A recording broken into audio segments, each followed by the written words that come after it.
Imaginez, un instant, vous réveiller le matin et sentir un poids sur vos épaules. Vous regardez autour de vous, mais rien n'est visible. Pas de sac à dos, pas de charge, pas d'objet physique. Pourtant, le poids est là. Vous le portez chaque jour, et il se manifeste de manière subtile, dans la sensation d'oppression qui vous envahit la poitrine lorsque vous devez parler en public, dans l'angoisse silencieuse lorsque quelqu'un tarde à répondre à votre message, dans l'incompréhensible malaise que vous ressentez en recevant un câlin ou un compliment. Ce poids, qui accompagne silencieusement votre cheminement, n'est pas nouveau. Il a commencé bien avant que vous ne deveniez adulte, bien avant que vous ne preniez conscience de vous-même. Il est né alors que vous n'étiez qu'un enfant, et chaque pierre déposée dans ce sac à dos invisible représente un souvenir de rejet, de silence, de peur et d'abandon. Carl Jung disait que ce qui n'est pas rendu conscient revient à la vie comme destin. Cette phrase, si simple et si tranchante, résume le mystère de ce sac à dos que vous portez. Ce que vous appelez personnalité n'est souvent qu'une tentative d'un adulte de façonner les cicatrices d'un enfant.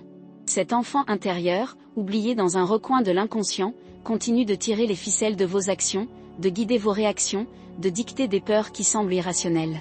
Jung appellerait cela l'ombre, cette part de nous-mêmes que nous cachons non pas parce qu'elle est mauvaise, mais parce que la conscience n'a pas encore réussi à l'intégrer. L'impact du traumatisme n'est pas un détail isolé dans votre biographie, c'est le langage même avec lequel vous avez appris à interpréter le monde. Le ton dur d'un parent, le manque de reconnaissance, le geste d'indifférence répété pendant des années, tous ces fragments ont formé des archétypes internes, des symboles qui ont façonné votre perception de vous-même et des autres. L'enfant à qui l'on disait qu'il n'était jamais à la hauteur a créé un archétype interne d'inadéquation. L'adolescent ridiculisé devant ses pairs a construit un schéma inconscient associant l'exposition au danger. L'adulte, même après avoir gagné du terrain, sent encore une main invisible le retenir, comme pour lui dire « n'ose pas te croire en sécurité ». La psyché, selon la vision jungienne, est bien plus que de simples pensées. C'est un réseau d'images, de symboles et de mythes qui s'entremêlent en nous. Lorsque vous craignez de parler, ce n'est pas seulement la peur elle-même. C'est la manifestation d'une image archétypale ancestrale, celle du jugement. Dans l'inconscient collectif, elle apparaît dans des mythes comme celui du tribunal divin, où Dieu et ancêtres observent et décident si un individu est digne ou non. Vous, sans vous en rendre compte, revivez ces scènes anciennes chaque fois que votre voix vacille lors d'une présentation, chaque fois que votre esprit s'efface devant le regard des autres. C'est comme si toute votre humanité intérieure s'était réunie pour rendre un verdict. Le sac invisible du traumatisme n'est pas lourd simplement parce qu'il contient des souvenirs. Il est lourd parce qu'il contient des symboles. Et les symboles sont des forces vives. Porteur la pierre du rejet ne signifie pas seulement porter un souvenir précis. On porte aussi l'énergie universelle de l'abandon, qui traverse les cultures, les mythes et les générations. On participe, sans le savoir, à un drame bien plus vaste, inscrit dans l'histoire de l'âme humaine. Jung croyait que toute souffrance individuelle est à la fois personnelle et collective. La douleur ressentie n'est pas seulement la nôtre, elle est l'écho de souffrances ancestrales qui imprègnent les familles, les peuples et les traditions. Et c'est là que surgit la première tension, si ce sac à dos est fait de symboles aussi anciens et universels, est-il possible de s'en libérer ? Ou sommes-nous condamnés à répéter éternellement les histoires vécues par nos ancêtres ? Jung disait que la clé réside dans la prise de conscience de l'inconscient. Le poids n'est inéluctable que lorsqu'il reste caché. Mis en lumière, il peut transformer. Pensez au moment où vous vous êtes surpris à réagir de manière disproportionnée. Une simple remarque vous fait exploser de colère ou vous vous enfoncez dans le silence. Une critique banale vous fait l'effet d'une attaque mortelle. Une petite absence ouvre un gouffre. Ce sont des moments où l'enfant intérieur, encore blessé, prend le dessus. C'est comme si l'adulte était mis de côté et que l'enfant de 5 ans, effrayé et sans défense, se présentait pour réagir. Votre corps d'adulte est présent, mais votre psyché est envahie par cette part primitive qui n'a jamais été entendue, jamais protégée. Jung voyait ces moments non pas comme une faiblesse, mais comme un appel. L'ombre émerge lorsque l'âme réclame l'intégration. Mais que signifie l'intégration ?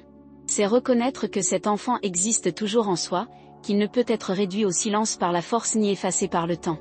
C'est le regarder et lui offrir ce qui lui a été refusé, protection, attention, amour. En langage symbolique, cela signifie devenir son propre gardien. Lorsque l'on reconnaît l'ombre, non pour la condamner, mais pour l'écouter, quelque chose de nouveau émerge. Jung appelait ce processus l'individuation, le cheminement vers la plénitude, la réunion de toutes les parties de la psyché dans un dialogue, même celles qui ont été rejetées ou oubliées. Mais ne vous y trompez pas. Ce chemin n'est pas facile. Il faut du courage pour regarder en soi sans masque. Il faut être prêt à revisiter des souvenirs que vous avez tenté d'enfouir. Il faut du silence pour écouter ce que, pendant des années, vous avez refusé d'entendre. C'est une plongée profonde dans l'inconscient, comme si vous pénétriez dans une forêt sombre, où les ombres se déplacent parmi les arbres. Cette forêt est effrayante car vous n'avez aucun contrôle sur ce que vous y trouverez.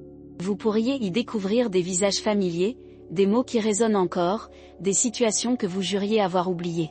Mais c'est dans cette obscurité que se trouvent aussi les trésors que vous cherchez. La même forêt qui abrite les bêtes sauvages abrite aussi la guérison. Le traumatisme est un rituel interrompu. Chaque fois qu'un événement douloureux s'est produit dans votre enfance et n'a pas pu être traité, votre psyché s'est figée sur place. Le cri qui n'a pas jailli, la larme qui n'a pas coulé, le mot qui n'a pas été prononcé, tout cela reste suspendu en vous, attendant d'être clos. C'est pourquoi les situations actuelles déclenchent des réactions si intenses. Elles touchent ces blessures gelées, ces rituels inachevés. Lorsque vous paniquez face à quelque chose d'anodin, vous ne réagissez pas au présent. Vous réagissez au passé qui vit encore dans votre corps et votre esprit. Jung croyait que la vie nous confronte sans cesse aux mêmes situations, non par hasard, mais parce que l'inconscient recherche la complétude. L'âme s'obstine à répéter ce qui n'a pas été résolu, non pas pour la punir, mais pour offrir de nouvelles opportunités d'intégration. Ce que vous appelez malchance ou schéma toxique est en réalité l'insistance de la psyché à vous ramener au point d'origine, afin que le cycle puisse enfin s'achever. Et alors, une question inévitable se pose, si tout cela est si profond et profondément enraciné, avons-nous vraiment le choix ? Est-il possible de laisser tomber ce sac à dos, pierre par pierre ? Ou sommes-nous condamnés à le traîner jusqu'au bout ? La réponse de Jung est claire, il y a toujours un choix, mais pas en surface. Le choix n'est pas de nier le sac à dos, de faire comme s'il n'existait pas ou de rationaliser sa douleur. Le choix est de plonger dans l'inconscient, d'entrer en contact avec ce qui a été nié et de s'accorder ce qui lui manquait. Le choix est d'accueillir son enfant intérieur et, avec lui, d'accueillir la totalité de son âme. Si vous vous arrêtez un instant et regardez en vous, vous ressentirez peut-être ce poids. Vous ne savez peut-être pas le nommer, mais il est là. Il peut prendre la forme d'anxiété, de colère ou de méfiance. Il peut se manifester dans des relations répétitives, dans des choix qui semblent toujours aboutir au même résultat. C'est l'appel de l'ombre, qui vous demande de l'accepter. Et ici, à ce stade du récit, vous pouvez commencer à percevoir quelque chose de transformateur. Le poids que vous ressentez n'est pas seulement une malédiction. C'est aussi une invitation. Ce sac à dos invisible, si douloureux, peut devenir la carte de votre individuation. Chaque pierre, aussi lourde soit-elle, contient en elle une clé. Le rejet peut devenir une force d'authenticité. L'abandon peut se transformer en capacité d'autosuffisance. La douleur peut se muer en compassion. Jung nous rappelle que ce que nous évitons le plus de regarder est, paradoxalement, ce qui renferme l'or de notre psyché. L'ombre est sombre, mais en elle réside la lumière. L'enfant intérieur est fragile, mais en lui réside la puissance. L'inconscient est effrayant, mais en lui réside la sagesse. Et je vous laisse avec une dernière provocation. Combien de vos choix les plus importants ont été faits par cet enfant effrayé qui vit encore en vous ? Combien de chemins avez-vous suivis non pas parce qu'ils étaient les meilleurs, mais parce qu'ils étaient les plus sûrs pour cet enfant blessé qui se protège encore ? Avez-vous déjà pensé que votre vie d'adulte pourrait être écrite par les mains invisibles d'un enfant de 5 ans qui croit encore que le monde est trop dangereux ? Si cette idée vous semble déstabilisante, ne la rejetez pas, autorisez-vous à ressentir l'étrangeté. Car cette étrangeté est le premier pas vers la conscience. Et la conscience, disait Jung, est le début de la transformation. Le sac à dos invisible ne doit pas être votre prison éternelle. Mais avant de pouvoir vous en libérer, vous devez l'affronter. Et ce n'est que le début du voyage. La forêt obscure s'étend devant vous. La question est, oserez-vous y pénétrer ? Avez-vous déjà éprouvé l'étrange sensation de recevoir un compliment sincère, au même instant, d'entendre une voix intérieure vous murmurer, s'il savait qui vous êtes vraiment, il ne dirait pas ça. Ce moment apparemment banal, cette fissure silencieuse entre ce qu'on vous dit et ce que vous ressentez, est l'un des signes les plus évidents de la présence de l'ombre. Carl Jung la décrivait non pas comme un ennemi extérieur, mais comme la partie cachée de notre psyché, formée de tout ce qui a été rejeté, nié ou jugé indésirable. L'ombre est comme un miroir poussiéreux qui, même caché au fond d'une pièce sombre, continue de refléter votre image. Le problème, c'est que vous évitez de la regarder, et donc l'image qu'elle véhicule gagne en autonomie et en force, se manifestant dans des situations inattendues. Le quotidien est peuplé de ces manifestations subtiles. Vous êtes en réunion de travail, quelqu'un vante votre dévouement et soudain, une tension envahit votre corps, comme si vous alliez être démasqué. Ou, lors d'un rendez-vous amoureux, Lorsque l'autre vous regarde avec une affection sincère, le sentiment désagréable de ne pas le mériter surgit. Ce décalage entre ce qui se passe à l'extérieur et ce qui résonne en vous est ce que Jung a décrit comme l'action de complexes autonomes, des noyaux de mémoire et d'émotions qui fonctionnent presque comme de petites personnalités indépendantes, vivant en vous, réagissant selon des scripts anciens jamais remis en question. Ces complexes sont comme des fragments d'enfance encapsulés qui ne se sont pas dissous avec le temps. Le garçon critiqué devant tous ses camarades vit toujours en vous, prêt à revivre la honte dès qu'il a besoin de se dévoiler. La fille ignorée par sa mère se manifeste encore lorsque quelqu'un tarde à répondre à ses messages. L'adulte que vous êtes devenu croit réagir au présent, mais en réalité, vous rejouez une vieille scène, comme si la vie était un théâtre où le même scénario se jouait sans cesse, mais avec des décors différents. Jung disait que ce que nous n'affrontons pas dans l'inconscient revient à la vie sous forme de destin, et c'est exactement ce qui se produit lorsque l'ombre prend le dessus. Mais ces échos ne se manifestent pas seulement dans le domaine émotionnel. Le corps porte les marques de ce qui n'a pas été résolu. Pensez à la façon dont votre cœur s'emballe sans raison apparente, à la façon dont votre respiration s'accélère dans une situation que vous savez intellectuellement sûre. Souvenez-vous des moments où votre esprit s'est vidé devant un public, ou où vos mains ont transpiré à la seule pensée de défendre une idée. Ces réactions physiologiques ne sont pas aléatoires, elles sont la trace du passé inscrite dans le présent. Jung concevait la psyché comme un système vivant, où corps, esprit et âme sont indissociables. Ainsi, chaque symptôme physique porte en lui un symbole caché. Une gorge serrée peut être la voix refoulée d'un enfant incapable de parler. Un estomac qui se serre peut être le reflet d'années passées à ravaler mots et émotions. Le corps parle le langage de l'inconscient, et l'ombre y trouve le terrain idéal pour ses manifestations. Imaginez une personne qui, après avoir reçu une étreinte, sursaute involontairement. Intellectuellement, elle sait que le geste est affectueux, mais son corps réagit comme face à une menace. Cette réaction apparemment irrationnelle est l'écho d'une expérience passée où affection et douleur se mêlaient.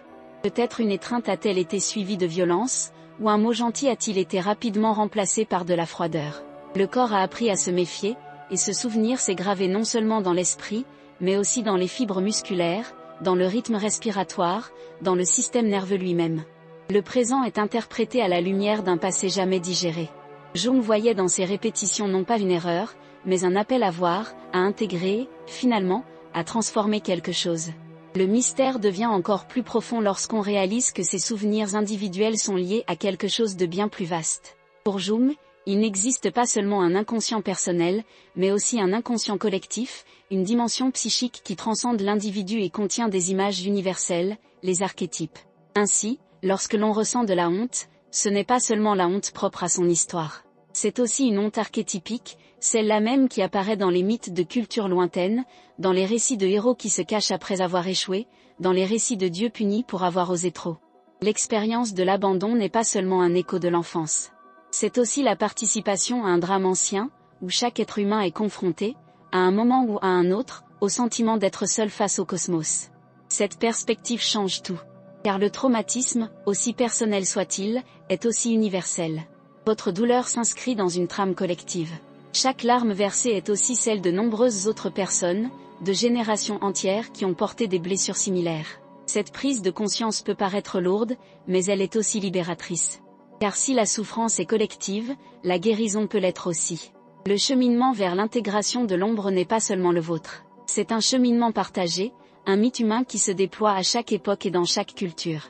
Et voici qu'un retournement de situation inattendu se produit. Ce que vous considériez comme un défaut, une faiblesse ou une insécurité peut en réalité être un pont vers le collectif. Ressentir de la peur devant un public, c'est revivre l'archétype du défendeur devant le tribunal. Se saboter dans une relation, c'est revivre le mythe d'héros et psyché, où le véritable amour exige d'affronter les ténèbres. Garder le silence face à l'injustice, c'est revivre l'histoire des héros qui hésitaient avant de lever l'épée. Chacun de vos gestes, aussi banal soit-il, s'inscrit dans un récit plus vaste. C'est pourquoi Jung insistait sur l'importance des symboles, ils sont le langage de l'inconscient, le pont entre l'expérience personnelle et le drame universel. Mais si tout cela est vrai, que faire face à cette force invisible ? Sommes-nous condamnés à répéter indéfiniment les mêmes schémas ? Jung n'y croyait pas. L'ombre, aussi effrayante qu'elle puisse paraître, n'est pas un ennemi à détruire. C'est une alliée déguisée. Elle est la gardienne d'un trésor que l'on ne trouve que lorsqu'on a le courage de traverser les ténèbres. Le problème, c'est que, la plupart du temps, on la fuit. Quand on ressent de la honte, on cherche à se distraire. Quand on a peur, on rationalise. Quand on ressent de la douleur, on court pour s'engourdir. Chaque fuite renforce le pouvoir de l'ombre, car ce qui est rejeté grandit en silence. La seule issue est de la regarder droit dans les yeux, de la reconnaître, de lui donner un nom et un espace. Ce n'est qu'alors que son poids s'atténuera. Et c'est peut-être là que réside la provocation la plus embarrassante. Combien de fois vous êtes-vous saboté parce qu'au fond de vous, vous pensiez ne pas mériter mieux?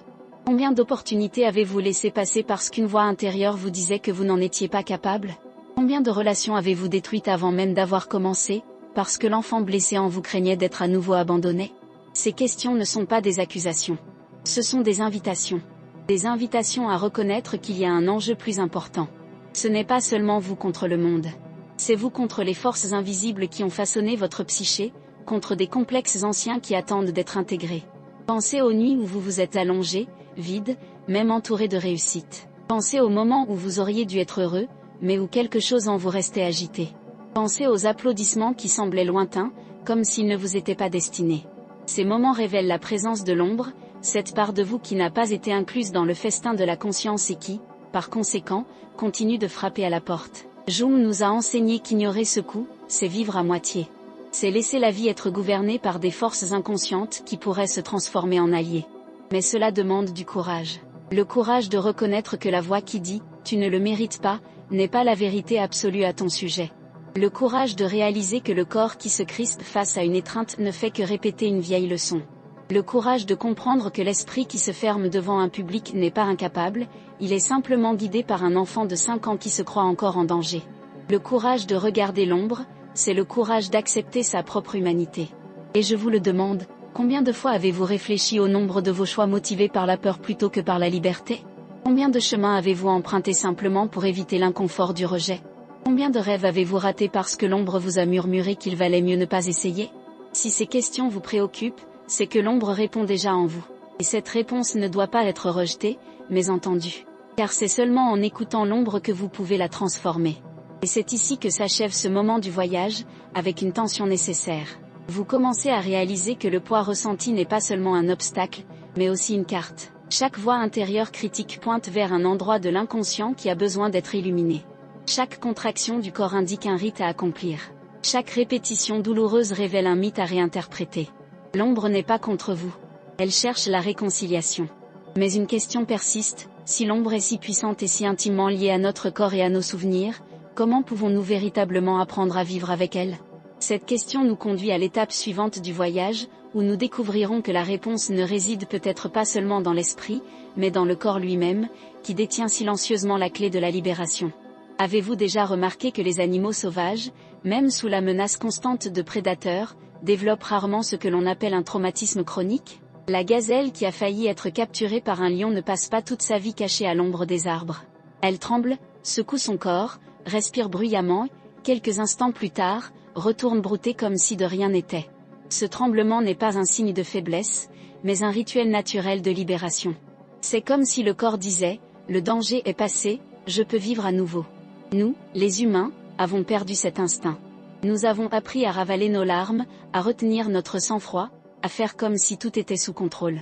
Et ce faisant, nous créons un ennemi invisible en nous-mêmes.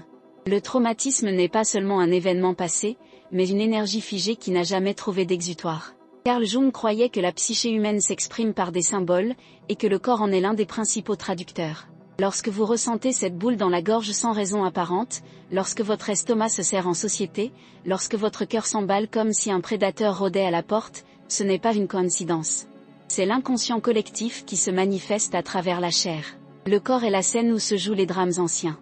Chaque tremblement refoulé est une pièce interrompue. Chaque larme retenue est une histoire sans fin. Et chaque fois que vous empêchez votre corps d'accomplir ce rituel, une part de vous reste prisonnière du temps. Combien de fois avez-vous senti votre corps réagir avant même que votre esprit ne comprenne la situation? Combien de fois avez-vous réalisé, sans même avoir besoin de mots, que quelque chose n'allait pas, comme si votre corps avait accès à une sagesse antérieure à la pensée? Ces réactions instinctives sont des héritages archétypiques, des fragments d'expériences ancestrales que nous portons dans notre système nerveux. Jung voyait l'instinct et le symbole comme les deux faces d'une même pièce. L'instinct est la forme biologique de la réponse, tandis que le symbole en est la forme psychique. Lorsqu'un animal tremble pour se libérer d'une tension, il exprime son instinct. Lorsqu'un être humain crée un rituel religieux pour faire face à la mort ou à la douleur, il exprime le symbole. Mais tous deux remplissent la même fonction, transformer l'énergie chaotique en quelque chose qui peut être intégré à la vie. Le problème est que, lorsque nous perdons contact avec nos instincts, nous devenons prisonniers de symboles que nous ne comprenons plus. Imaginez, par exemple, un enfant grandissant dans un foyer où les parents alternent affection et rejet. Son corps apprend à se contracter dès qu'il entend des pas dans le couloir, sans savoir s'il sera suivi d'un câlin ou d'une réprimande. Ce réflexe se répète pendant des années, jusqu'à devenir automatique. Des décennies plus tard, à l'âge adulte, cette même personne peut se crisper à la voix de son partenaire, même s'il parle doucement. Le corps a appris à vivre en alerte, comme si chaque geste était un prélude à la douleur. Vous êtes-vous déjà surpris à réagir ainsi, sans comprendre d'où venait cette tension ? C'est à ce stade que la vision de Jung devient révélatrice. Il disait que la vie psychique est régie par des contraires, la lumière et l'ombre, la conscience et l'inconscience, l'instinct et l'esprit. Lorsque l'un de ces pôles est nié, l'autre prend une ampleur disproportionnée. En niant l'instinct, l'esprit devient l'otage de symboles déformés.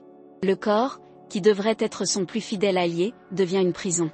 Le cœur s'emballe, les muscles se raidissent, la respiration s'accélère, et l'on vit comme en guerre permanente. Non pas contre le monde, mais contre soi-même.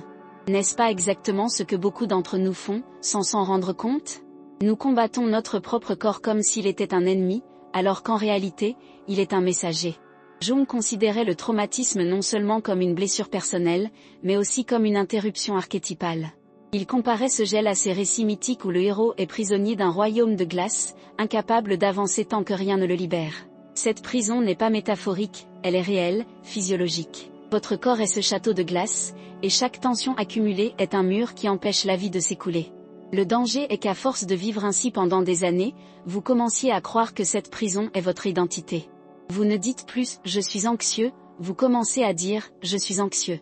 La différence semble minime, mais elle est énorme. Car confondre état et essence, c'est se condamner à croire que la prison est éternelle. Et si cette prison n'était pas éternelle ? Et si le corps détenait la clé de l'évasion, cachée dans de simples rituels oubliés au fil de la civilisation ? En étudiant les mythes de différentes cultures, Jung a constaté que presque tous comportaient des rituels de purification physique, danse, chant, tremblements, mouvements répétitifs. Peuples autochtones, chamans, moines, tous savaient que le corps avait besoin de rituels pour libérer ce que l'esprit ne pouvait traiter. Ce que la science moderne appelle la régulation du système nerveux, Jung l'appelait l'intégration symbolique. Car il ne suffit pas de comprendre le traumatisme de manière rationnelle.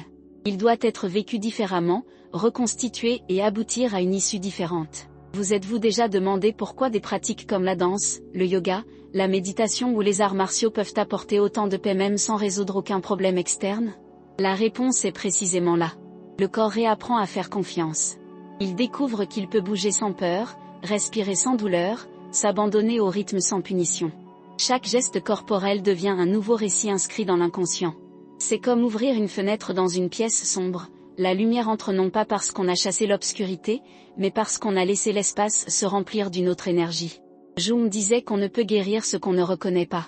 Le corps, lorsqu'il s'exprime par des symptômes, réclame reconnaissance. Mais nous répondons au silence par des médicaments, des distractions à éviter, des excuses pour reporter. Nous faisons tout sauf écouter.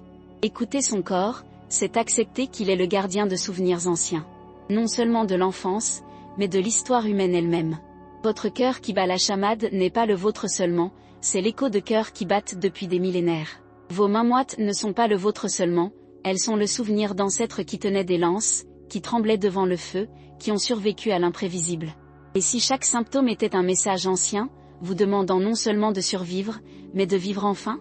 Cette perspective peut paraître inconfortable, mais elle offre une puissante opportunité de transformation. Le corps n'est pas seulement le siège de la douleur, il est aussi celui de la guérison. L'énergie figée peut être libérée. La contraction qui vous emprisonne peut se transformer en mouvement de libération. Le souffle superficiel annonçant le danger peut être relâché pour apporter le calme. Tout dépend de la façon dont vous choisissez d'interagir avec ces signaux. Et c'est là que réside le paradoxe, ce que vous craignez le plus est précisément ce qu'il faut ressentir pour que la guérison s'opère. Avez-vous déjà remarqué comment nous évitons de ressentir profondément ? Comment nous fuyons les émotions intenses comme si elles représentaient une menace mortelle ? Jung voyait là la racine de nombreuses névroses, le refus de vivre pleinement ce qui nous arrive.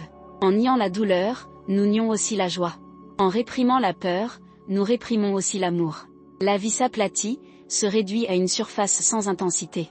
Mais l'âme aspire à la profondeur. Et le corps, en silence, insiste pour se souvenir. La tension dans les épaules, la douleur dans la poitrine, la fatigue inexplicable, tout cela est le langage de l'inconscient qui vous appelle. Non pas pour vous punir, mais pour vous inviter à renouer avec ce qui a été oublié. Et si vous acceptiez cette invitation ? Et si, au lieu de fuir cette sensation, vous vous autorisiez à la vivre pleinement, en laissant votre corps trembler, pleurer, respirer, se libérer ? Vous découvrirez peut-être que la douleur n'est pas aussi infinie qu'il y paraît. Elle suit un cycle. Elle commence, s'amplifie, atteint son apogée, si on la laisse faire, prend fin. Le problème, c'est qu'on la laisse rarement s'arrêter. On interrompt ce cycle par les distractions, le refoulement et le déni. On reste bloqué à mi-chemin, comme si le traumatisme était une blessure éternellement ouverte. Mais la blessure ne se referme pas, tout simplement parce qu'on ne lui donne jamais l'occasion de guérir. Et voici une révélation inattendue. Souvent, la peur que nous ressentons n'est pas celle de la souffrance elle-même, mais celle de la libération. Car la libération implique de renoncer à l'identité que nous avons construite autour de la douleur. Que serons-nous sans elle ?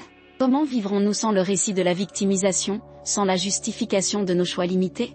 Il est effrayant de réaliser que nous pouvons être plus grands que nous le pensions. Vous êtes-vous déjà demandé qui vous seriez si vous ne portiez plus le poids de ce qui vous est arrivé ? Cette question n'est pas rhétorique. C'est une clé. Car en l'imaginant, on commence à réaliser qu'il existe une possibilité au-delà de ce que l'on connaît.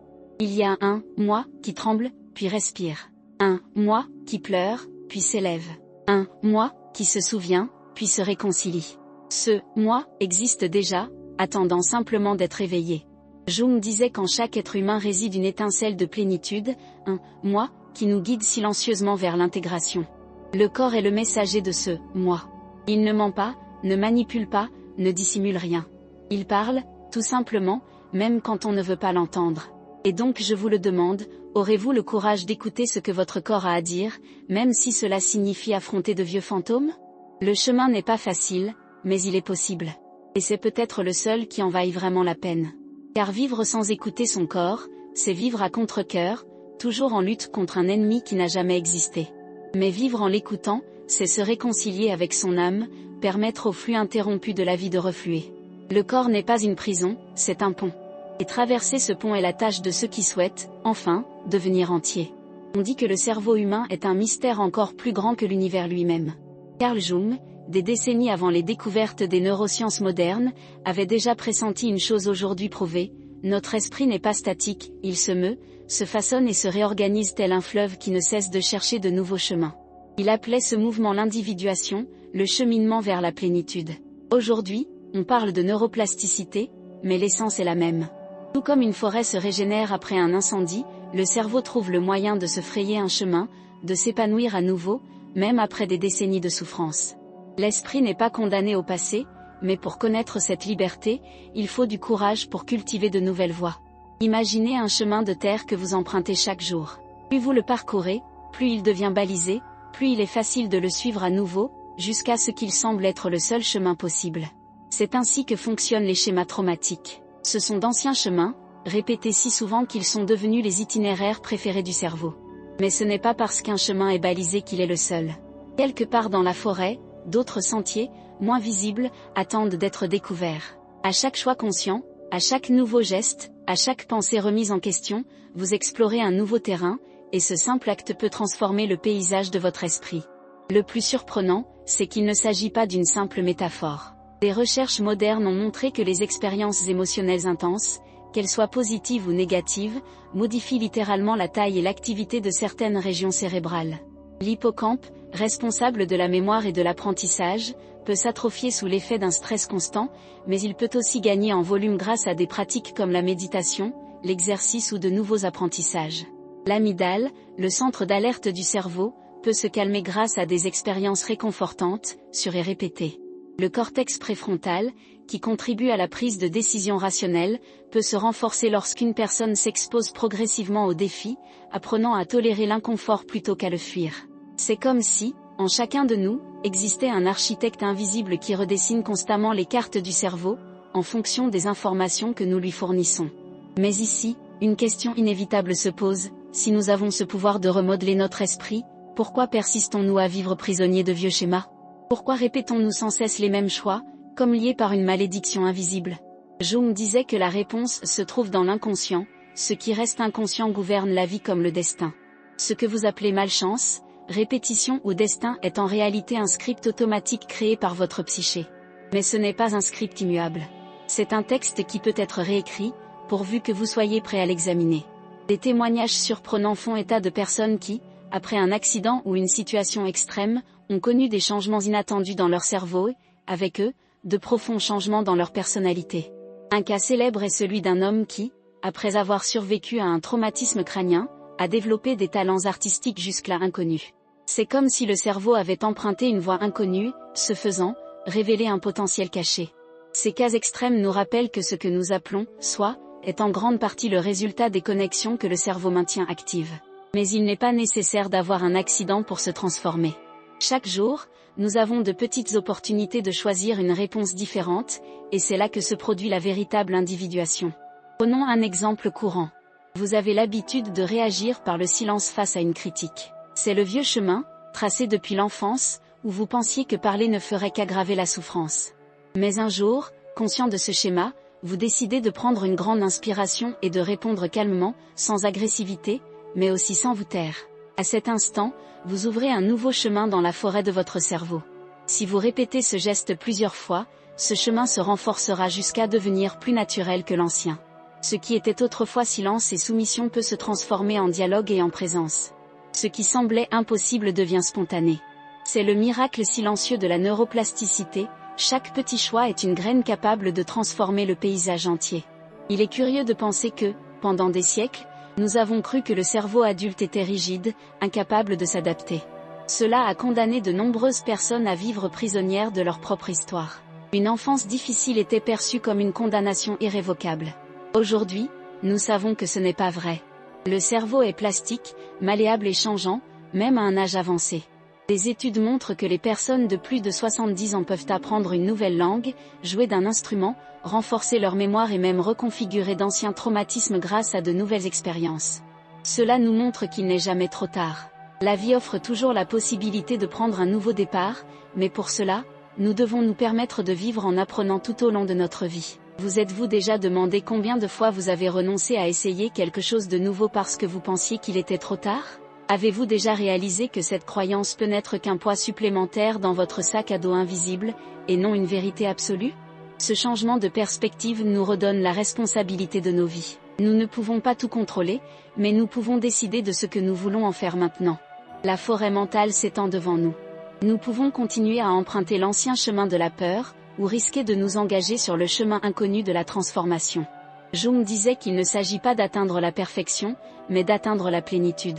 Et la plénitude n'est possible que si nous acceptons l'intégration de l'ombre et de la lumière, du passé douloureux et des possibilités de l'avenir. Il existe aussi des événements improbables qui défient notre entendement. Dans certains cas, des personnes ayant vécu des expériences de mort imminente ont rapporté des changements radicaux dans leur perception de la vie. Certaines ont perdu leur peur de mourir, d'autres ont développé une profonde sensibilité aux autres, comme si elles avaient accédé à un niveau de conscience supérieur.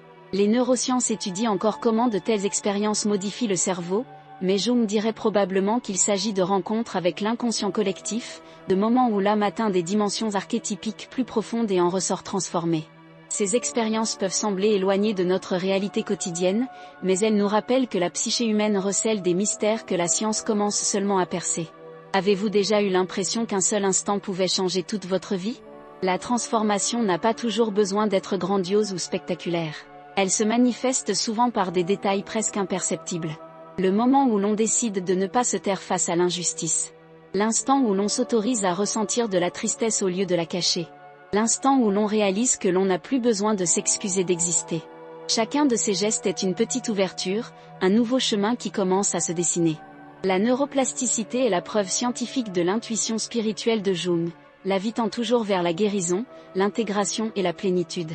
Mais ce mouvement naturel peut être bloqué si l'on persiste à se fuir soi-même. Et voici une révélation qui peut paraître étrange. Parfois, le plus grand obstacle à la guérison n'est pas le traumatisme lui-même, mais l'identité que vous avez construite autour de lui.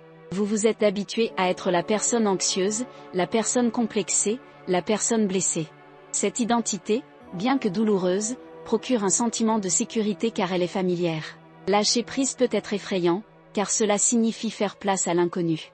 Jung disait que la plus grande tragédie n'est pas la douleur elle-même, mais le refus de se transformer. Et si vous osiez laisser derrière vous la version de vous-même qui ne sait que répéter le passé? L'avenir n'est pas une simple ligne droite tracée par le passé. C'est un champ de possibilités. Le cerveau est toujours prêt à créer de nouvelles connexions, tout comme l'âme est toujours prête à rencontrer de nouveaux symboles. Ce qui semble être un destin immuable n'est peut-être que la répétition d'un chemin familier. Mais vous avez en vous la capacité d'ouvrir de nouveaux chemins, de planter de nouvelles graines, de cultiver un jardin différent. Et c'est là le point le plus important, le jardin de l'esprit n'est jamais vide. Si vous ne choisissez pas quoi planter, les mauvaises herbes du traumatisme continueront de pousser. Si vous ne décidez pas consciemment quelles graines cultiver, celles de la peur et de l'auto-sabotage continueront de se propager. Mais en assumant le rôle de jardinier, vous découvrez que vous pouvez choisir. Vous pouvez planter la confiance à la place de l'insécurité. Vous pouvez cultiver la compassion à la place de la colère. Vous pouvez semer le courage à la place de la peur. Chaque choix est une graine, et chaque graine a le pouvoir de transformer le paysage tout entier. Êtes-vous prêt à devenir le jardinier de votre propre esprit? Êtes-vous prêt à abandonner les anciens chemins pour en ouvrir de nouveaux, même si cela exige effort, patience et persévérance? Le plus surprenant est qu'en entamant ce processus, vous ne vous transformez pas seulement individuellement. Vous transformez aussi le collectif. Jung disait que chaque acte de conscience individuelle élargit le champ de l'inconscient collectif. Cela signifie qu'en guérissant vos blessures, vous vous guérissez non seulement vous-même, mais vous offrez aussi un chemin à ceux qui viendront après vous. Votre courage face à l'ombre peut inspirer d'autres à faire de même. Votre jardin ne s'épanouit pas isolément, il fait partie d'une forêt plus vaste, une tapisserie vivante d'âmes humaines en quête de plénitude. Et c'est peut-être là la plus grande révélation, la neuroplasticité du cerveau n'est que le reflet biologique de quelque chose de bien plus profond, la plasticité de l'âme. Tout comme les neurones peuvent former de nouvelles connexions, la psyché peut créer de nouveaux symboles, de nouvelles histoires, de nouvelles façons d'être. Rien n'est figé, rien n'est condamné, rien n'est définitif. Le passé peut nous avoir profondément marqués, mais il n'est pas nécessaire qu'il détermine tout l'avenir. Il y a toujours place pour la renaissance, toujours place pour la reconstruction. Et maintenant, face à cet horizon, une nouvelle question se pose, si la vie nous offre l'opportunité d'écrire de nouveaux chapitres, pourquoi tant d'entre nous restent-ils figés dans les pages anciennes? Peut-être parce qu'il manque encore un dernier ingrédient, la volonté d'affronter l'amour blessé, le courage d'affronter les schémas émotionnels qui confondent douleur et affection, peur et désir. Ce sera la prochaine étape du voyage, et nous y rencontrerons l'un des archétypes les plus stimulants et les plus révélateurs de la psyché humaine. L'amour est le territoire le plus beau, en même temps, le plus dangereux de l'expérience humaine. Il peut guérir de vieilles blessures, mais il peut aussi être le lieu où elles se rouvrent avec une force inattendue. Carl Jung disait que la psyché est sage et que ce que nous appelons le destin n'est souvent rien d'autre que l'inconscient essayant de compléter un cycle inachevé. C'est pourquoi nous répétons si souvent les mêmes schémas relationnels, même lorsque nous avions juré de ne plus recommencer. Le conscient aspire à un amour sécurisant, mais l'enfant blessé en nous croit encore que l'amour est synonyme d'instabilité, de lutte et de conquête douloureuse. Avez-vous déjà remarqué à quel point vous pouvez vous ennuyer avec des personnes qui vous témoignent une affection et un respect constant? Avez-vous déjà remarqué que votre cœur s'emballe précisément pour ceux qui semblent émotionnellement distants, comme si une force invisible vous attirait vers ceux qui ne sont pas vraiment disponibles? Cela n'arrive pas par hasard. C'est l'ombre qui est à l'œuvre, votre inconscient rejouant la même scène en quête d'une solution. Ce qui semble être un choix rationnel est en réalité un scénario écrit il y a longtemps, lorsque vous avez appris que l'amour était toujours accompagné d'absence ou de douleur. Imaginez un enfant qui grandit en entendant des phrases comme « Je ne t'aime que quand tu te comportes bien » ou « Ne me fais pas perdre mon sang-froid, sinon je ne t'aimerai plus ». Cet enfant apprend que l'amour est conditionné, que l'affection peut disparaître d'un instant à l'autre, que l'affection est une récompense qui se mérite. Des décennies plus tard, devenu adulte, cette même personne peut se sentir étrangement attirée par des partenaires qui lui offrent un amour intermittent, tantôt chaleureux, tantôt froid. Non pas parce qu'elle aime souffrir, mais parce que son psychisme reconnaît quelque chose de familier dans ce schéma. Et le familier, pour l'inconscient, est toujours plus séduisant que l'inconnu. Mais voilà le hic, l'inconscient ne répète pas les schémas pour vous punir.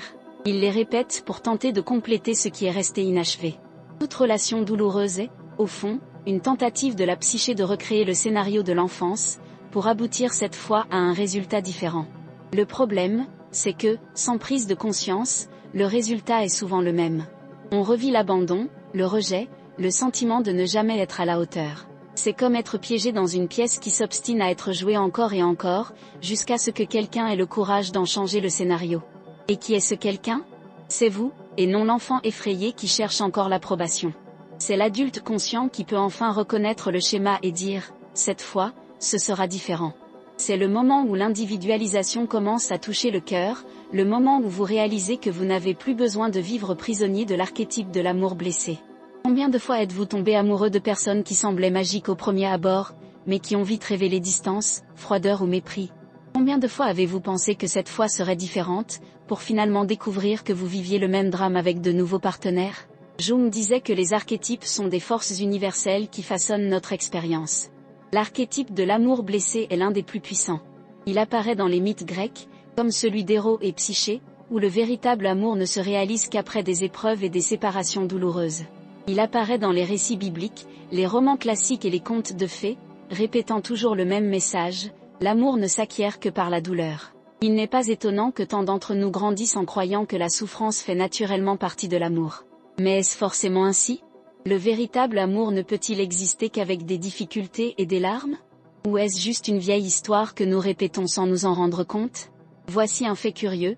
Des études montrent que les personnes ayant eu une enfance marquée par des liens instables sont plus susceptibles de vivre des relations très conflictuelles à l'âge adulte. Cela ne signifie pas qu'elles y sont condamnées, mais plutôt que le cerveau, façonné par des années d'instabilité, perçoit l'imprévisibilité comme quelque chose de familier, par conséquent, plus attrayant. C'est comme si la psyché disait, c'est un terrain dangereux, mais au moins je sais comment m'y retrouver. La stabilité, en revanche, peut paraître étrange, voire ennuyeuse, car elle n'active pas les mêmes circuits émotionnels que le drame. Mais la neuroplasticité montre que cela peut changer. Tout comme de nouvelles voies cérébrales peuvent s'ouvrir, de nouveaux schémas amoureux peuvent s'apprendre. Ce qui paraît ennuyeux aujourd'hui peut devenir agréable, à condition de se permettre de réapprendre. Et réapprendre signifie tolérer, au départ, l'inconfort de la sécurité. Cela paraît contradictoire, mais pour quelqu'un habitué au chaos, le calme peut paraître insupportable.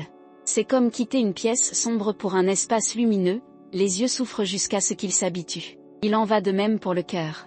Avez-vous déjà pensé que l'amour sain vous semble peut-être étrange, non pas parce qu'il est mauvais, mais parce qu'il est trop nouveau? C'est l'une des plus grandes tensions de l'âge adulte, distinguer le véritable amour de ce qui n'est qu'une répétition du passé. Le véritable amour n'apporte peut-être pas les mêmes sensations fortes, mais il apporte quelque chose de plus profond, le sentiment d'être vu et accepté tel qu'on est. Cet amour ne se mérite pas, ne dépend pas de preuves, ne disparaît pas subitement. Il demeure, silencieux, constant, inébranlable. Mais pour l'accepter, il faut abandonner le vieux mythe selon lequel l'amour est un combat. Et c'est là que surgit le conflit central, une partie de vous aspire à la stabilité, tandis qu'une autre est encore dépendante de l'instabilité. Une partie de vous rêve d'un amour paisible, tandis qu'une autre se sent attirée par le danger, comme un papillon de nuit attiré par une flamme. Ce conflit n'est pas un signe de faiblesse, c'est le signe que la psyché est divisée entre différents archétypes. D'un côté, l'archétype de l'enfant blessé, qui ne connaît l'amour que comme absence. De l'autre, l'archétype du soi, qui réclame la plénitude, un amour plus mûr et plus vrai. Qui choisirez-vous d'écouter? Ce dilemme peut se manifester dans des petites choses du quotidien. Vous rencontrez quelqu'un de gentil, qui manifeste de l'intérêt, mais vous vous ennuyez et vous vous éloignez. Puis, vous vous engagez avec quelqu'un de distant, qui mélange affection et rejet, et vous ressentez une passion intense. Votre esprit conscient peut même vous dire que cela n'a pas de sens, mais votre corps vibre différemment. C'est là qu'il faut se rappeler, toute vibration n'est pas un signe de vérité, parfois, ce n'est que l'écho du passé qui se répète. Et si chaque fois que vous vous sentiez attiré par l'inaccessible, votre psyché tentait en réalité de recréer le scénario de votre enfance? Et si chaque fois que vous vous ennuyez d'un amour stable, c'était simplement parce que votre esprit n'avait pas encore appris à reconnaître la sécurité comme quelque chose de familier? Voici le tournant le plus surprenant, vous pouvez apprendre à votre psyché à apprécier ce qui est sain. Vous pouvez entraîner votre cerveau à reconnaître la sécurité comme du plaisir. Cela ne se fait pas du jour au lendemain, mais avec la répétition. Chaque fois que vous choisissez de rester dans un lien sécurisant, même si cela semble étrange au début, vous tracez de nouvelles voies. Chaque fois que vous dites « non » à un lien instable, même si la poussée d'adrénaline vous manque, vous brisez le vieux cycle. À chaque choix conscient, l'archétype de l'amour blessé perd de sa force et le soi prend le dessus. Voilà le véritable processus d'individuation, transformer des schémas inconscients en choix conscients. Il ne s'agit pas d'effacer la douleur, mais de lui donner un sens nouveau. Il ne s'agit pas de renier l'enfant blessé, mais de lui dire, tu n'as plus besoin de courir après ceux qui ne t'aiment pas, car maintenant je suis là pour t'aimer. Et là se pose la question qui peut tout changer, êtes-vous prêt à abandonner la passion du drame pour vivre la profondeur d'une véritable connexion? Êtes-vous prêt à ressentir, au début, l'inconfort du calme pour découvrir la paix qui vient ensuite? C'est peut-être le plus grand défi de l'âge adulte, apprendre à distinguer le désir de l'amour, l'intensité de la profondeur, l'addiction de la vérité. Et cet apprentissage n'est pas seulement individuel, il est aussi collectif. Car en brisant ce cycle, non seulement on se libère, mais on ouvre aussi la voie à d'autres pour qu'ils apprennent à aimer différemment. On cesse de répéter l'histoire de ses parents, de ses grands-parents, de ses ancêtres, et on commence à écrire une nouvelle histoire. Une histoire où l'amour n'est pas forcément blessant, mais peut être guérisseur. Et c'est peut-être là la plus grande révélation de ce voyage, vous n'avez plus besoin de répéter les mêmes schémas. Le passé peut expliquer beaucoup de choses, mais il n'a pas à dicter l'avenir. L'archétype de l'amour blessé est puissant, mais celui de la guérison l'est encore plus. Et il est en vous, attendant d'être éveillé. Et si l'histoire de votre vie pouvait changer à partir de maintenant? C'est sur cette tension, sur cette question ouverte, que nous concluons cette section. Car avant de franchir le pont final, avant d'intégrer pleinement l'ombre, il nous faut encore comprendre le mouvement final de ce voyage, la rencontre avec soi-même, avec la plénitude, avec le soi qui attend d'être reconnu. Et c'est précisément ce vers quoi nous nous dirigerons dans la section suivante. Vous êtes arrivé jusqu'ici, chaque mot étant le reflet de votre propre histoire. Peut-être vous êtes-vous reconnu dans l'enfant qui vit encore en vous, peut-être avez-vous ressenti dans votre corps la vérité des tensions qui n'ont jamais trouvé d'expression, peut-être avez-vous perçu dans vos relations le reflet des mêmes schémas qui persistent à se répéter. Tout ce que nous avons exploré jusqu'ici, le sac à dos invisible, l'ombre, les instincts, le jardin de l'esprit et l'amour blessé pointaient vers ce moment. Le point final de ce récit n'est pas seulement une conclusion, mais l'ouverture d'une nouvelle possibilité de vie. Jung disait que la tâche de chaque être humain est de devenir ce qu'il a toujours été destiné à être, complet. Et c'est ce qui s'offre à vous maintenant, non pas comme une théorie lointaine, mais comme un choix possible. Imaginez un instant que toutes les expériences que vous avez vécues, aussi douloureuses soient-elles, n'étaient pas de simples cicatrices laissées par le hasard, mais des symboles en attente d'interprétation. L'abandon que vous avez subi n'est pas seulement une absence, c'est aussi un appel à apprendre à vous nourrir. Le rejet qui vous a marqué n'est pas seulement une blessure, c'est aussi une invitation à découvrir la valeur de votre propre authenticité. Le silence qui vous est imposé n'est pas seulement un vide, c'est aussi une occasion d'apprendre à parler avec conviction. C'est l'essence même de l'individuation, transformer chaque fragment en partie d'un tout, chaque ombre en éclat de lumière, chaque perte en geste de sagesse. Rien n'est perdu, tout peut être intégré. Mais voici le point le plus important, cette intégration ne se fait pas automatiquement. Comprendre intellectuellement ce que l'on a entendu jusqu'à présent ne suffit pas. Il faut agir. La vie ne change pas parce qu'on accumule des connaissances, mais parce qu'on choisit, jour après jour, de la vivre différemment. C'est comme tracer un chemin en forêt, inutile de simplement le tracer sur du papier, il faut le parcourir jusqu'à ce que le terrain devienne familier. Et marcher, c'est mettre en œuvre de petits changements qui semblent insignifiants, mais qui, répétés, construisent un avenir différent. Pensez à la prochaine fois où une critique vous fera reculer. Au lieu de rester silencieux, essayez de prendre une grande inspiration et de dire une phrase simple qui exprime votre point de vue. Votre voix tremblera peut-être, votre cœur s'emballera peut-être, mais chaque fois que vous osez parler, vous entraînez votre cerveau à réagir différemment. Pensez à la prochaine étreinte qui vous mettra mal à l'aise. Au lieu de vous éloigner immédiatement, laissez-vous aller une seconde de plus, observant la réaction de votre corps sans jugement. Cette seconde est un nouvel espace, un terreau fertile pour que l'inconscient apprenne que tout geste de proximité n'est pas une menace. Pensez à la prochaine fois où vous vous sentirez attiré par un amour instable. Au lieu de vous y jeter à corps perdu les yeux fermés, demandez-vous, cet amour intense est-il une simple répétition du passé? Cette question, posée au bon moment, peut faire la différence entre la répétition de la blessure et l'ouverture d'un espace de guérison. Le secret réside dans les petits choix. Nul besoin de tout changer d'un coup. Il suffit de laisser à son corps, à son esprit et à son âme la possibilité de vivre de nouvelles expériences. La neuroplasticité garantit que chaque choix crée de nouvelles connexions. L'inconscient collectif garantit que, lorsque vous faites un pas vers la guérison, vous ne cheminez pas seul, vous portez en vous l'espoir de tous ceux qui vous ont précédé. Et Jung nous assure que chaque acte de conscience répand la lumière en vous et dans le monde. Vous n'êtes pas seulement un individu cherchant à survivre, vous êtes une âme qui, en se transformant, transforme silencieusement la réalité qui l'entoure. Vous vous demandez peut-être, mais par où commencer? La réponse n'est pas compliquée. Commencez par reconnaître votre ombre. Au lieu de la fuir, parlez-lui. Lorsque vous sentez votre critique intérieure vous dire que vous n'êtes pas à la hauteur, répondez, je sais que vous essayez de me protéger, mais je n'ai plus besoin de ce bouclier.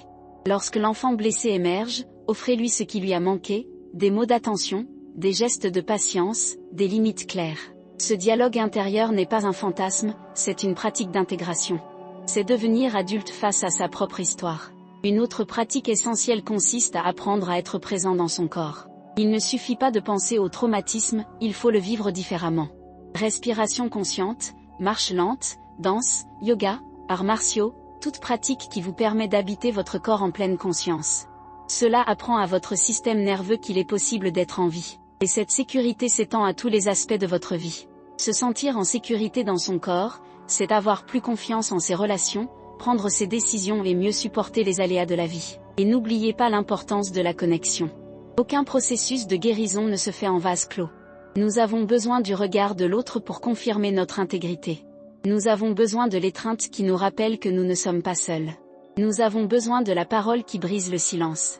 Jung disait que l'âme a besoin de miroirs, et souvent ces miroirs sont les personnes qui nous entourent. Autorisez-vous à demander de l'aide, à parler et à vous ouvrir. La thérapie est une voie puissante, mais ce n'est pas la seule.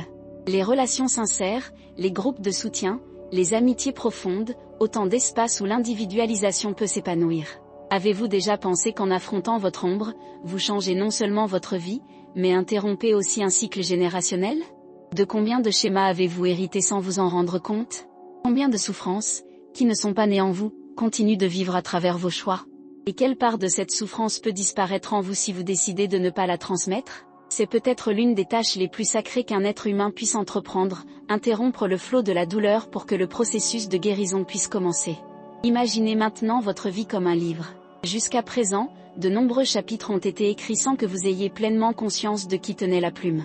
Parfois, c'était l'enfant effrayé, parfois l'ombre silencieuse, parfois la peur qui répétait de vieilles histoires. Mais maintenant, vous vous trouvez devant une page blanche. Et pour la première fois, vous avez la possibilité de choisir consciemment les mots qui suivent. Il ne s'agit pas d'effacer les chapitres précédents, ils feront toujours partie de votre histoire. Mais vous pouvez décider qu'ils ne marqueront pas la fin du livre. Vous pouvez écrire de nouveaux chapitres, empreints de conscience, de compassion et de courage. Et c'est précisément ce courage qui définit qui vous serez désormais. Non pas le courage de ne jamais ressentir la peur, mais le courage de la ressentir et d'avancer. Non pas le courage d'avoir toutes les réponses, mais le courage de poser les bonnes questions. Non pas le courage d'être parfait, mais le courage d'être entier. Le courage de regarder l'ombre et de dire « je ne te fuirai plus ». Le courage de regarder l'enfant qui sommeille en toi et de dire « je ne t'abandonnerai plus ». Le courage de regarder vers l'avenir et de dire « je suis prêt à vivre pleinement ». Si vous êtes arrivé jusqu'ici, ce n'est pas par hasard. Quelque chose en vous savait que vous aviez besoin d'entendre ces mots. Quelque chose en vous savait qu'il était temps d'arrêter de courir. Ce quelque chose, c'est le soi, le centre de la psyché, la plénitude qui vous a toujours guidé en silence. Vous l'avez peut-être ignoré à maintes reprises, mais il n'a jamais cessé d'être présent. Il vous a conduit à cet instant. Et maintenant, il vous appelle à franchir une nouvelle étape. Cette prochaine étape n'a pas besoin d'être grandiose. Elle n'a pas besoin d'être une révolution immédiate. Elle doit simplement être authentique. Choisissez aujourd'hui un geste, aussi petit soit-il, qui symbolise votre engagement envers votre individualité. Cela peut être de vous écrire une lettre, de respirer consciemment pendant quelques minutes, de vous dire une vérité que vous avez cachée, ou de vous accorder un repos sans culpabilité. Ce geste sera comme la première pierre posée sur une nouvelle route. Et au fur et à mesure que d'autres pierres seront posées, la route s'ouvrira devant vous. Avez-vous déjà remarqué que la plus grande transformation ne se produit pas dans les grands spectacles, mais dans les petits gestes constants? C'est au quotidien, dans le silence, dans les gestes répétés, que la vie change vraiment. C'est quand on décide de ne pas se saboter dans un moment ordinaire. C'est quand on choisit d'accepter un câlin au lieu de reculer. C'est quand on choisit de croire en soi, même sans preuve immédiate. Ces choix, accumulés, sont ceux qui changent les destins. C'est pourquoi cette conclusion n'est pas seulement une invitation, c'est aussi un appel. Un appel à non seulement réfléchir à tout ce que vous avez entendu, mais aussi à le mettre en pratique. Ne laissez pas cette vidéo se perdre dans le flot des jours. Faites-en un tournant. Laissez quelque chose en vous bouger dès aujourd'hui. Laissez le passé cesser d'être une prison pour devenir une source d'apprentissage. Laissez votre ombre cesser d'être un ennemi pour devenir un allié. Laissez l'amour cesser d'être une blessure pour devenir un remède. Et si, en ce moment, vous sentez que c'est trop difficile, rappelez-vous, vous n'êtes pas seul. Il existe du soutien, de l'aide, une vie au-delà de ce que vous avez déjà vécu. La psyché humaine est malléable, l'âme humaine est résiliente, l'inconscient humain est rempli de symboles de renouveau. Tout temps vous pointe vers la vie, non vers la mort, vers l'intégration, non vers la destruction, vers la plénitude, non vers la fragmentation. Je vous laisse avec une dernière image. Imaginez-vous en train de regarder l'enfant que vous étiez autrefois, celui qui portait le sac à dos invisible rempli de pierres. Vous vous approchez, lui prenez le sac à dos et le posez sur les vôtres. Mais au lieu de continuer à le porter, vous ouvrez le sac et commencez à en retirer pierre par pierre. Vous décidez d'en laisser certaines derrière vous. D'autres, vous les observez attentivement et les transformez en graines, les plantant en terre. Petit à petit, ce poids qui semblait impossible à porter se transforme en jardin. Et au centre de ce jardin, l'enfant sourit, enfin libre. Voici la destination de votre voyage. Transformez le poids en vie, l'ombre en lumière, la douleur en sang.